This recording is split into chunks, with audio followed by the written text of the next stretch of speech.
All right, let's dive in. Today we're going deep on the psychology of superheroes, Ooh.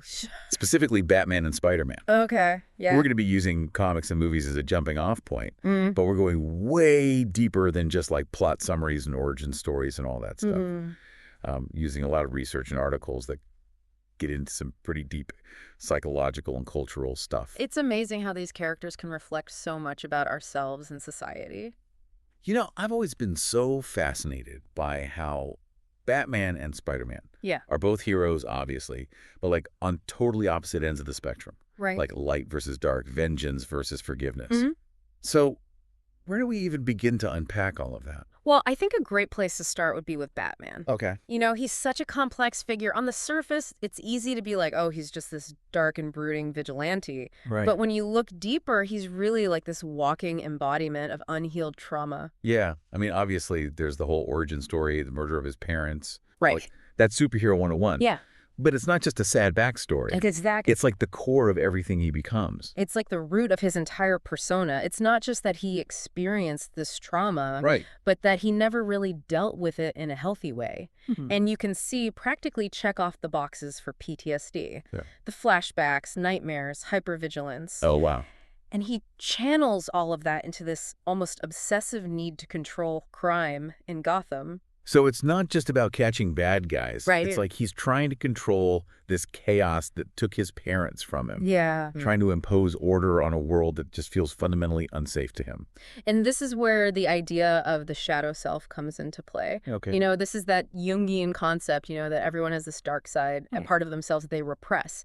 And for Batman, his shadow self is pretty much in control. Oh, interesting. All of his fear, his rage, his need for vengeance, Wow. it's all bubbling right beneath the surface. Which brings us to the Joker, right? Of course, the Joker. He's like the walking embodiment of all that darkness. He's not just a villain, he's chaos personified. Oh, I like that. He represents everything Batman fears.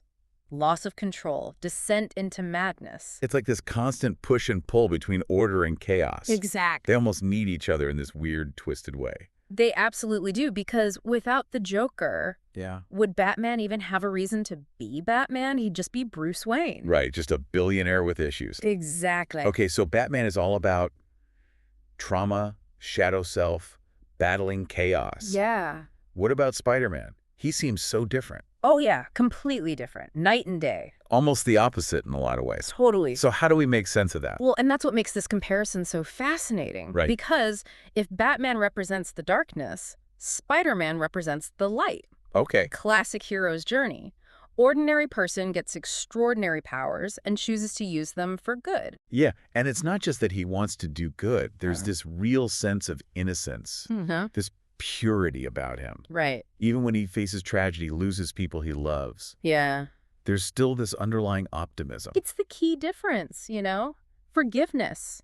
Spider-Man chooses to forgive, to move forward, believe there's still good in the world, doesn't let the darkness consume him. Where Batman is holding on to that pain, Exactly. using it to fuel his mission. Right, and that's a valid approach, Yeah. but it comes at a cost. Okay. Batman is constantly at war, not just with criminals, but with himself. So we have these two contrasting figures, the traumatized vigilante, the hopeful hero. Yeah, It's like two opposite paths, two different ways of responding to darkness in the world. exactly. But here's where it gets really interesting. It's like they both tap in to something we can all relate to, Right. you know, at a really primal level. It all comes back to childhood. Yeah. Both Batman and Spider-Man, different as they are, they're both shaped by those childhood experiences Wow. and the ideals that we kind of associate with being a kid.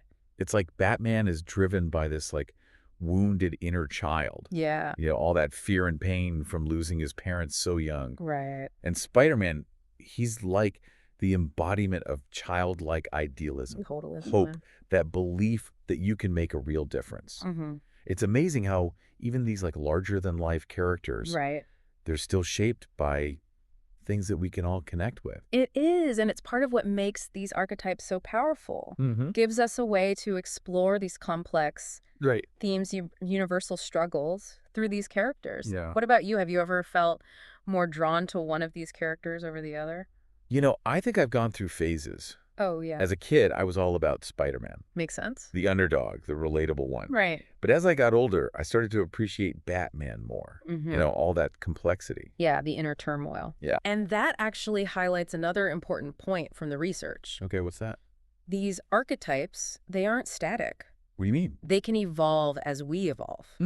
Okay. So, like, recognizing which archetype you connect with Yeah. at different points in your life can actually offer a lot of insight into your own growth. Oh, interesting. Yeah. So it's not just about relating to Batman's darkness or Spider-Man's hope. Right. It's about recognizing those aspects within ourselves Exactly. and how they might be affecting the choices we make. Yeah, like if you find yourself relating to Batman's need for control, maybe that's a sign that you need to process some past hurt Okay. or like find healthier ways to deal with difficult emotions. And if you're more drawn to Spider-Man's optimism, Right. maybe it's a reminder to stay open to the good Yeah. and use your own strengths to make a positive impact. Even in small ways, exactly. It's like both of these characters are showing us different ways to deal with the darkness. It is. And what's fascinating is how those individual journeys, their internal struggles, they're actually mirrored in the cities these heroes protect. You're talking about Gotham in New York. Exactly. Think about Gotham. Dark, corrupt, Gothic architecture. Yeah. It's practically an extension of Batman's psyche. Wow. Reflects his inner turmoil, the constant battle against his own darkness. And New York, yeah. it's vibrant, chaotic, full of life. Exactly. Like Spider-Man, always moving, always striving. They're perfect reflections of the heroes themselves. So they're not just fighting crime. Right. They're fighting these forces that exist both inside and outside of themselves. Exactly. And that's what brings us to the bigger picture. Okay. The societal implications of these archetypes. I mean, these characters and their stories. Yeah. They're like this powerful lens to view our culture and values. Like Batman's popularity, for example, could be seen as a reflection of our own anxieties about crime, safety, that breakdown of order that we see sometimes. Right. It speaks to that desire for someone, even if they're flawed, to step up and take control. It also makes you think about our relationship with institutions, authority figures. Do we trust them to protect us? Right. Or do we want someone who operates outside the system? Someone who delivers vigilante justice. Yeah. And Spider-Man, he represents a different kind of hope. Totally. He's a reminder that even ordinary people can make a difference. That even with chaos and tragedy, we can choose compassion and responsibility. And his enduring popularity suggests that we haven't given up on that ideal. That we can work together to create a better world. Exactly. Like these characters, they give us a language to talk about these complex issues, to explore these different sides of humanity. In a way that feels safe and engaging. Yeah. Exactly. But what I find really interesting is this idea that we can actually use these archetypes for personal growth.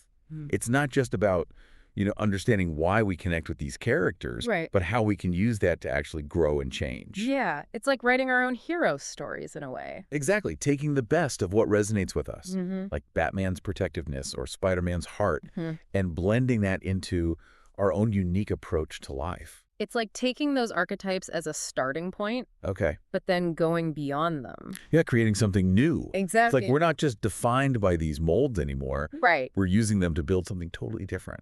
It all comes back to the power of storytelling, I think. Yeah, how so? Even the superhero stories that deal with dark stuff, they still offer this sense of hope. They remind us that even when things are tough, we have the potential to grow and change. To be the heroes of our own lives. Exactly. It's a pretty powerful message. It really is. So as we wrap up this deep dive into Batman and Spider-Man, I think we've only scratched the surface. Oh, for sure. There's so much more to explore. And so many other fascinating archetypes out there. Oh, yeah. Think about Wonder Woman. Oh, she's a great one. The strength, compassion, that unwavering commitment to justice. She's like a totally different kind of hero. She is. She challenges all those traditional ideas. About power and femininity and all of that. Exactly. And she's not just a superhero. Yeah. She's like a goddess, a symbol of hope. It's amazing how even these fantasy stories can teach us so much about what it means to be human. They really can. So as we come back up from this deep dive, I want to leave you with this. What other superhero archetypes speak to you? Right. What do they say about you? Your values, your aspirations. What kind of hero do you see in yourself? Keep exploring these stories. Keep asking those questions. Yeah. You might be surprised at what you find. That's a great note to end on. Thanks. Until next time, keep those minds curious and those hearts open.